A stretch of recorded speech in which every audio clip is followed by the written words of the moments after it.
التي زعزعت بنيان الإسلام وقوضت دعائمه.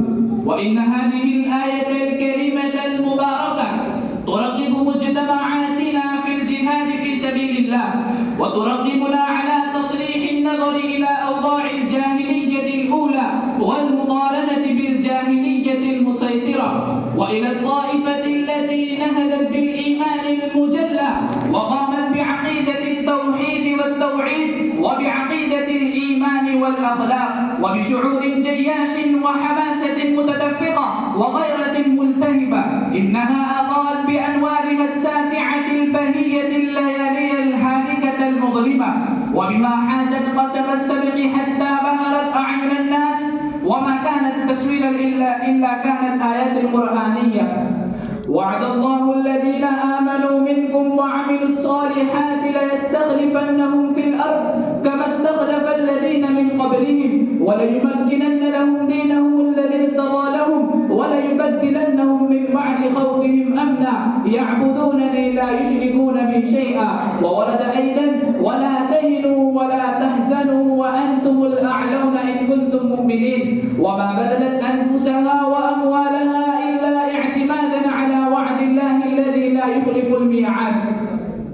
فالذين هاجروا وأخرجوا من ديارهم وأوذوا في سبيلي وقاتلوا وقتلوا لأكفرن عنهم سيئاتهم ولأدخلنهم جنات تجري من تحتها الأنهار.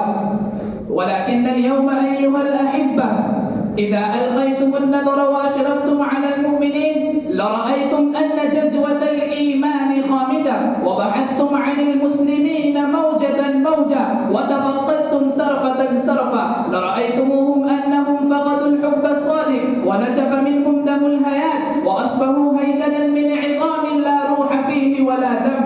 وإن أعداء الإسلام والمسلمين يريدون اليوم تشويه الإسلام، وإنهم يهدفون إلى قلع جذور الإسلام. إنهم تركوا قلوبهم زائفة والصفوف مسترة والطائفات والمجتمعات مستربة. فيا وارث التوحيد الإسلامي لقد فقدت الكلام الجذاب الساحر والعمل المسخر القاهر. لقد كنت يوما من الأيام إذا نظرت إلى أحد ارتعد فزعا منه وطار قلبه شعاعا، وقد أصبحت اليوم كسائر الناس لا تجذب نفوسا ولا روحا. فيا للإخوان هلموا وشمروا عن ساق الجد وأدركوا بالمسؤولية واعملوا بالآيات القرآنية وأعدوا لهم ما استطعتم من قوة ومن رباط الخيل ترهبون به عدو الله وعدوكم وآخرين من دونهم. ووفروا الوسائل من الدبابات والقنابل الذرية والسيوف الصارمة والصواريخ الهدامة والبنادق الجيدة وغيرها من الوسائل، لأن النبي صلى الله عليه وسلم قال: جاهدوا المشركين بأموالكم وأنفسكم وألسنتكم، أو كما قال عليه الصلاة والتسليم. أخيرا ندعو الله تعالى أن يهدينا ويسدد خطانا ويرشدنا إلى سواء السبيل. أكتفي بهذه الكلمات وما علينا إلا البلاغ المبين.